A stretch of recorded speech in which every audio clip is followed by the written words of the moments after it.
শ্রম আইন লঙ্ঘনের অভিযোগে দায়ের করা মামলায় নোবেলজয়ী ডক্টর মোহাম্মদ ইউনূস সহ 4 জনের 6 মাসের সাজা বাতিল করেছেন শ্রম আপিল ট্রাইব্যুনাল।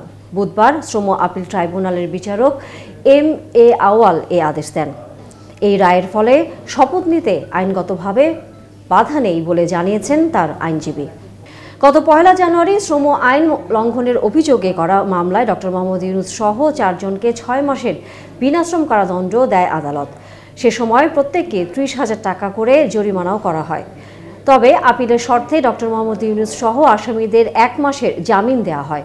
2021 সালের 1 সেপ্টেম্বর ডক্টর মোহাম্মদ ইউনূস সহ 4 জনের বিরুদ্ধে শ্রম ট্রাইব্যুনালে মামলাটি করা হয়। এরপর 2023 সালের 6 জুন মামলায় অভিযোগ গঠন করা হয়।